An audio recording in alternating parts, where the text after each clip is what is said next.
Báo Trung Quốc lý giải nhiệm vụ 19 chiến đấu cơ áp sát Đài Loan. Nghị sĩ tố cáo Taliban giữ 6 máy bay Mỹ làm con tin. Liệu Taliban sắp thu phục thung lũng kháng chiến hay 1.000 tay súng đã bị bắt giữ? Virus nguy hiểm chết người từ dơi có nguy cơ làm bùng dịch ở Kerala, Ấn Độ. Tuần này, Mỹ cảnh giác trước siêu bão mới có thể còn mạnh hơn Ida. Tất cả sẽ có trong bản tin đặc biệt cập nhật những tin tức nóng nhất trên kênh FBNC.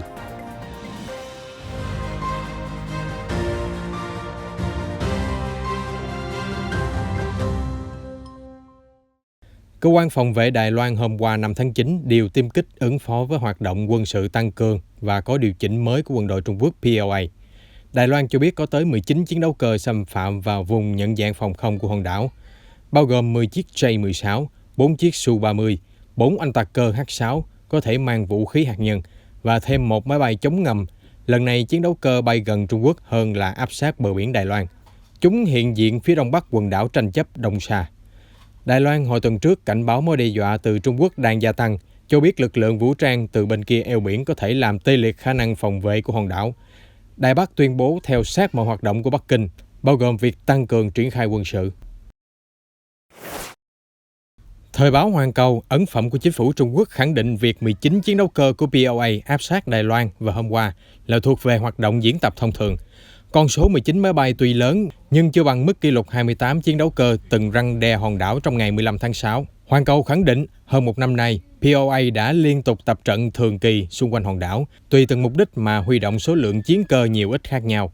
Theo Hoàn Cầu, lực lượng ly khai ở Đài Loan cần phải được nhắc nhở cho nhớ rằng PLA có khả năng vượt trội so với lực lượng vũ trang của hòn đảo.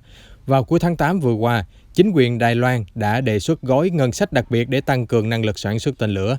Viện dẫn lý do đối phó với các mối đe dọa từ Trung Quốc. Hoàn Cầu dẫn lời chuyên gia quân sự Trung Quốc Tống Trung Bình cho rằng gói đầu tư quốc phòng chỉ là một nỗ lực phản kháng vô ích của thế lực ly khai. Không cần biết Đài Loan sử dụng loại khí tài nào, chúng sẽ không thể nào làm thay đổi cán cân sức mạnh quân sự giữa hai bờ eo biển. Taliban đang giữ 6 máy bay chở người Mỹ và người tị nạn Afghanistan tại một sân bay ở quốc gia Trung Nam Á. Theo nghị sĩ Cộng hòa Michelle McCall khẳng định trong cuộc phỏng vấn trên đài Fox hôm qua 5 tháng 9, ông McCall, nghị sĩ cấp cao thuộc Ủy ban Đối ngoại Hạ viện, cho biết các chuyến bay đã được Bộ Ngoại giao Mỹ cho phép cất cánh, tuy nhiên bị Taliban giữ lại. Thực tế, chúng ta có 6 phi cơ ở Mazar-e-Sharif, 6 chiếc đầy những công dân Mỹ và các phiên dịch viên Afghanistan, và Taliban đang giữ máy bay làm con tin để đặt ra điều kiện trao đổi ngay lúc này. Ông McCall nói thêm, Taliban buộc các máy bay Mỹ phải nán lại vài ngày và Washington chưa rõ vì nguyên nhân gì. Nghị sĩ bang Texas cho biết, Taliban rõ ràng đang có mục đích trao đổi lợi ích. Tình huống đã trở nên rất căng thẳng khi chính quyền mới của Taliban không có được sự công nhận của Mỹ. Trích lời ông McCall nói thêm. Bên cạnh phát biểu của nghị sĩ McCall, đài CBS News cho hay, Bộ Ngoại giao Mỹ đã thông báo với Quốc hội rằng chuyến bay hồi hương công dân Mỹ và những người có thẻ xanh dự kiến khởi hành từ Afghanistan đến Doha, Qatar, hiện bị Taliban giữ lại ở sân bay Mazar-e-Sharif. Giao tranh tiếp tục bùng nổ ác liệt suốt ngày hôm qua ở thung lũng Panjshir giữa Taliban với lực lượng kháng chiến quốc gia NRF. Panjshir với địa hình núi non hiểm trở và giàu trữ lượng khoáng sản, cách thủ đô Kabul 90 dặm về phía bắc, là khu vực cuối cùng trong số 34 tỉnh Afghanistan chưa thuộc quyền kiểm soát của Taliban. Hàng ngàn tay súng thiện chiến vùng thung lũng đã đẩy lùi nhiều đợt tấn công của Hồng quân Liên Xô và Taliban trong hơn 40 năm qua. Về diễn biến chiến trường hiện giờ, phát ngôn viên Taliban Karimi nói với đài CNN vào hôm qua rằng lực lượng Hồi giáo đã thu phục được tất cả các quận của tỉnh Panjshir, chỉ trừ thủ phủ Bazarak và quận Brokha. Phát ngôn viên nói thêm, nhóm vũ trang địa phương đã hứng chịu thương vong nặng nề, nhiều chỉ huy cũng tử trận, và Taliban kỳ vọng có thể quét sạch tàn dư kháng chiến ở thung lũng sớm nhất có thể. Chiến binh Taliban đang tiến công về hai quận cuối cùng, theo ông Karimi cho hay. Ngược lại, nhóm vũ trang địa phương đã bác bỏ tuyên bố của Taliban. Người phát ngôn cho NRF là Fahim Dasti viết trên Twitter vào hôm qua rằng hiện Payan của thung lũng đã sạch bóng quân thù. Ông Dasti nói thêm, ít nhất 1.000 tay súng cực đoan đã bị bắt giữ. Bọn chúng hoặc vong mạng hoặc đầu hàng và bị bắt làm tù binh. Trước đó vào sáng Chủ nhật, ông Dasti nói, Chúng tôi đã cố tình dụ Taliban tiến vào thung lũng và sau đó mai phục. Cuộc chiến đang nổ ra ở hai quận Parian ở phía bắc và Annaba ở phía nam. Đáng chú ý, hãng tin Sputnik News của Nga sau đó đưa tin phát ngôn viên Fahim Dasti được cho là đã chết trên chiến trường vào tối hôm qua. Trong một diễn biến khác ở thung lũng Panjshir, lãnh đạo quân kháng chiến ông Ahmad Massoud vào hôm qua 5 tháng 9 cho biết họ sẵn sàng làm theo lời đề nghị của các học giả tôn giáo, tiến hành đàm phán với phía Taliban nhằm chấm dứt xung đột. Ông Massoud kêu gọi đàm phán với Taliban trước khi chiến sự bùng nổ cách đây khoảng một tuần. Được biết, nhiều nỗ lực tiến hành đối thoại đã diễn ra nhưng không đi tới đâu. Hai bên đổ lỗi lẫn nhau về sự thất bại chóng vánh này. BBC đưa tin, chiến binh Taliban nhẫn tâm bắn tử vong một nữ cảnh sát Afghanistan đang mang thai. Nạn nhân được truyền thông địa phương xác định là cô Banu Negar, bị sát hại ngay trước nhà mình ở thành phố Firozka. Hiện Taliban chối bỏ mọi sự liên quan đến cái chết của nữ cảnh sát và cho biết đang điều tra. Người phát ngôn Mujahid nói với BBC, "Chúng tôi đã biết vụ việc nhưng tôi khẳng định Taliban không sát hại cô ấy. Chúng tôi đang điều tra." Ông Mujahid cho rằng nguyên nhân vụ án là do tư thù cá nhân hay một động cơ nào đó khác. Phát ngôn viên nhấn mạnh lập trường rằng Taliban sẽ ân xá cho các viên chức chính quyền cũ thân Mỹ. Trong khi đó, BBC dẫn 3 nguồn tin xác nhận chiến binh Taliban hành hung và sát hại cô Negar. Gia đình cho biết cô Negar làm việc tại một nhà ngục địa phương và mang thai 8 tháng. Trong cuộc bầu cử Mỹ tháng 11 năm ngoái, ông Joe Biden đã giành được 51% phiếu bầu, chiến thắng ông Donald Trump với 47%.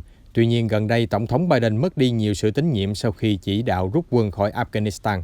Theo khảo sát được trường cao đẳng Emerson công bố hôm thứ Sáu vừa qua, 47% cử tri cho biết giả sử cuộc bầu cử diễn ra ngay lúc này, họ sẽ bỏ phiếu cho ông Trump. Ông Biden nhận được 46%, còn lại 6% cử tri đã chọn một ứng viên khác. Khảo sát được tiến hành trên 1.200 cử tri đăng ký trên toàn quốc, thực hiện từ ngày 30 tháng 8 đến 1 tháng 9. Một kết quả đáng chú ý khác của khảo sát đó là 39% đảng viên Dân Chủ cho biết sẽ ủng hộ một ứng cử viên khác chạy đua vào Nhà Trắng thay vì lại bỏ phiếu cho ông Biden. Về phía đảng Cộng Hòa, 67% người được hỏi nói rằng sẽ ủng hộ cho chiến dịch tranh cử của ông Trump nếu xảy ra. Họ tin rằng cựu Tổng thống Donald Trump nên trở thành ông chủ Nhà Trắng một lần nữa. Trong video lan truyền rộng khắp mạng xã hội nhưng chưa được xác thực nội dung, một người dùng như là tướng lĩnh quân đội quốc gia Guinea khẳng định đã lật đổ thành công Tổng thống Alpha Condé vào ngày hôm qua 5 tháng 9. Người đàn ông xưng tên Mamadi Doumbouya nói mình là cựu lính Lê Dương Pháp, khẳng định quân đội Guinea đã giải thể chính phủ, phong tỏa biên giới để ứng phó với hiện trạng suy sụp kinh tế và xã hội của đất nước. Ngoài ra, ông tuyên bố vụ đảo chính còn nhằm bảo vệ quyền lợi của người dân và bảo vệ giá trị dân chủ. Theo Reuters, hàng loạt binh sĩ thực hiện đảo chính ở thủ đô Conakry đã phát biểu ngắn gọn trên đài truyền hình quốc gia rằng họ đã giải thể quốc hội và chính phủ. Một video khác trên mạng xã hội cho thấy Tổng thống Alpha Condé bị lính vũ trang vây quanh. Đấu súng ác liệt đã diễn ra tại dinh Tổng thống vào sáng hôm qua. Tuy nhiên, Bộ Quốc phòng cho biết đã đẩy lùi được đòn tấn công. Guinea là một trong những nước nghèo nhất thế giới, dù có nguồn khoáng sản khổng lồ. Đất nước Tây Phi này chìm trong bất ổn kéo dài và căng thẳng bùng lên mạnh mẽ hồi năm ngoái sau chiến dịch tranh cử nhiệm kỳ thứ 3 gây tranh cãi của Tổng thống 83 tuổi Condé. Người dân thủ đô Conakry của Guinea xuống đường ăn mừng ngay sau khi quân đội đảo chính lật đổ tổng thống nắm quyền nhiều năm Condé. Người dân chạy xe máy theo sau các xe tải và khí tài của quân đội hò reo ăn mừng. Một nguồn tin quân đội cho hay, cây cầu duy nhất dẫn tới dinh tổng thống và tư gia của các cựu bộ trưởng đã bị phong tỏa. Một người dân tên Uma hò hét, "Chúng tôi đã được giải thoát, Guinea đã được tự do." Hiện giờ vẫn chưa rõ tổng thống Condé đang ở đâu, dù quân đội khẳng định tình trạng của ông vẫn ổn định, không bị tổn hại gì. Hồi tháng 10, ông Condé thay đổi hiến pháp để giúp mình tiếp tục nhiệm kỳ thứ 3, bất chấp làn sóng biểu tình phản đối. Chính phủ Guinea mấy tuần gần đây đã tăng mạnh nhiều loại thuế để bổ sung cho kho bạc nhà nước. Giá xăng dầu tăng lên tới 20%, khiến cho người dân vô cùng tức giận. Guinea đã chứng kiến sự tăng trưởng kinh tế bền vững trong suốt thập kỷ nắm quyền của ông Condé. Nguyên nhân chủ yếu vì khai thác trữ lượng lớn bauxit, quặng sắt, vàng và kim cương. Thế nhưng, đa số người dân vẫn bị cái nghèo cùng cực đeo bám.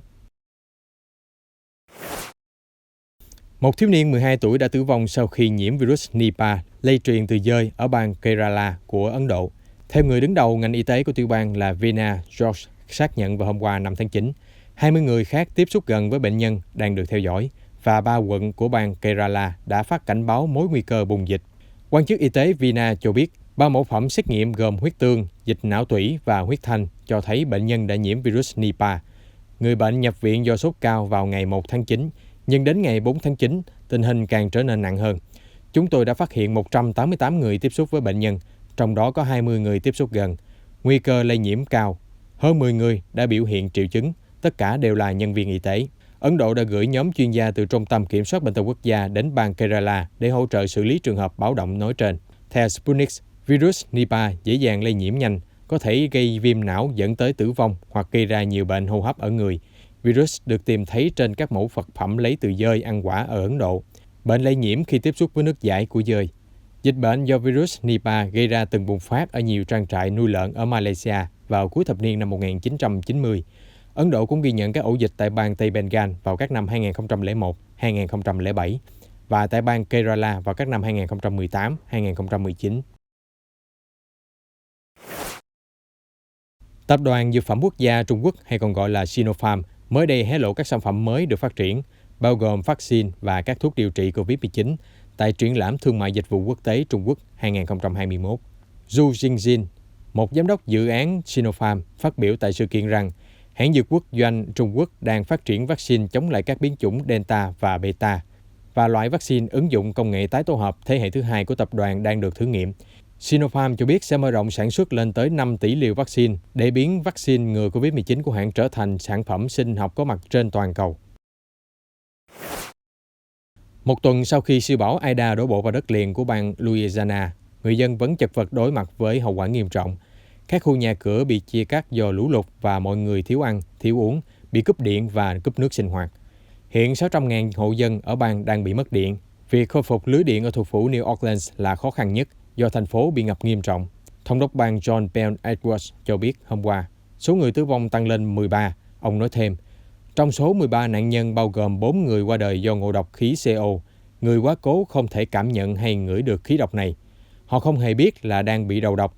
Các vụ việc như vậy có thể gây tử vong cho cả gia đình sau khi họ bật máy phát điện lên rồi đi ngủ và thảm kịch xảy ra. Trong khi đó, số người thiệt mạng do tàn dư bão Ida ở các bang Đông Bắc nước Mỹ tăng lên 50 người, theo thống kê đến hôm qua. Tại bang New Jersey, 27 người qua đời và 4 người khác mất tích. Bang New York cũng báo cáo 17 người tử vong. Khi người Mỹ còn vật lộn khôi phục với cuộc sống sau bão Ida, cơ quan khí tượng đang lo ngại một cơn bão khác ở Đại Tây Dương có lẽ còn sở hữu sức mạnh hủy diệt ghê gớm hơn. Bão Larry hiện đang đạt mức 3 trong thang đo 5 cấp, có thể tăng lên mức 4, theo chuyên gia khí tượng của AccuWeather cho biết. Nếu bão Larry tăng sức gió lên trên 240 km/h, nó sẽ là cơn bão mạnh nhất Đại Tây Dương kể từ đầu năm đến nay. Các chuyên gia e ngại điều đó có thể xảy ra. Bão Larry được dự báo sẽ di chuyển ở vùng biển xa thuộc Đại Tây Dương trong nhiều ngày tới, nhưng sau đó có thể áp sát Bermuda vào giữa tuần này và di chuyển gần tới Bắc Mỹ. Trong trường hợp đó, bão sẽ cách bờ biển Đông Bắc nước Mỹ hàng trăm km và gây mưa lớn. Tàu thuyền sẽ đối diện nguy hiểm vào lúc bão hoành hành. Chúng tôi sẽ cập nhật những sự kiện quốc tế mới nhất trong bản tin nóng phát sóng vào lúc 15:30 hàng ngày trên kênh FBNC. Xin mời quý vị đón xem.